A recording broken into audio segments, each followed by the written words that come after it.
Cinema ఒక ప్రస్థానం అయితే దత్ గారు, మీరు ఏ రోజు కూడా అనుకున్నది మాట్లాడడానికి, ఎప్పుడు సినిమా ఇండస్ట్రీలో సభల్లో మాట్లాడి ఇంటర్వ్యూల్లో గట్టి గట్టిగా మాట్లాడేటువంటి మేము ఇంతవరకు తీరు వినలేదు మీ దగ్గర నుంచి. కానీ రాజకీయాల్లో, అటు ప్రత్యక్ష రాజకీయాల్లో పోటీ చేసిన, ఈ మధ్య రాజకీయాలకి పరోక్షంగా సపోర్ట్ చేసిన, బలంగా మీ వాదనని వినిపించారు. ఈ స్ట్రెంగ్త్ ఎక్కడి నుంచి వచ్చింది? ఇంత పెద్ద సినిమా ప్రాజెక్ట్ని పెట్టుకుని మనకి రిలీజ్ రాబోతుంటే చాలామంది వ్యాపారం ఉన్నవాళ్ళు కొంచెం జాగ్రత్తగా మాట్లాడదాం అనుకుంటారేమో. కానీ ఉన్న నిజాన్ని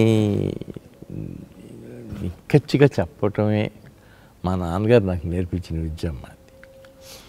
మొహాట లేకుండా మాట్లాడు, ఏంటి ఇందులో ఏం పోషిస్తుందంటే సినిమాకి దానికి ఏంటి సంబంధం.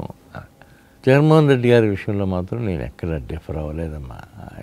ముందు ఆయన చాలా ఫ్రెండ్లీగానే ఉండేవారు. మా రెండో అమ్మాయి పెళ్ళికి వచ్చారు ఆయన.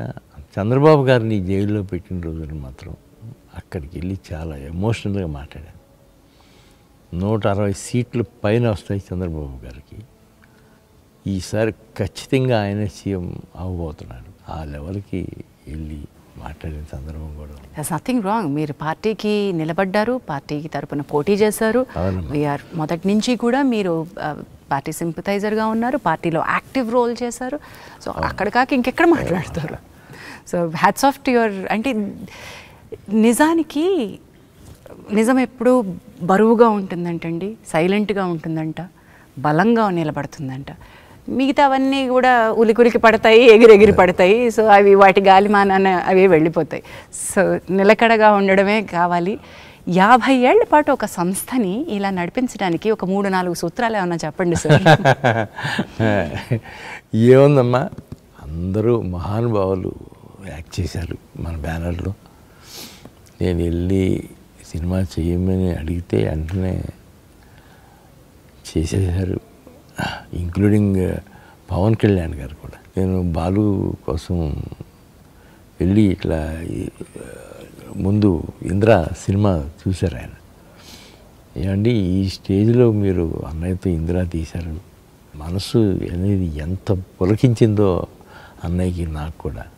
నేను మీతో వెంటనే సినిమా చేస్తాను, అట్లా బాలు చేసాము. ఎస్. అండ్ అశ్విని దత్ గారు is not just a film maker, he's a king maker. ఇది నా పర్సనల్ ఒపీనియన్. నాతో చాలామంది ఏకీభవించే వాళ్ళు ఉంటారు. You've introduced kings to the cinema, you've made kings. వాళ్ళు స్టాల్వార్డ్స్, వాళ్ళ రంగాల్లో వాళ్ళు స్టాల్వార్డ్స్గా నిలబడ్డారు. But you for me are a king maker sir. చాలామందిని మీరు ఇంట్రడ్యూస్ చేశారు, చాలామంది పాత్వే పేవ్ చేశారు. నేను ఏదో చేశానని నేను ఎప్పుడు ఏం ఫీల్ అవనమ్మా. కాకపోతే నేను తీసిన 50-60 సినిమాల్లోనూ ఇలాంటి క్యారెక్టర్స్ని ఇవ్వటం, అలా చేస్తూ ఉంటే నేను ఆనందపడటం, ఇవి ఎక్కువగా జరిగినాయి అమ్మ. I'm very happy for that.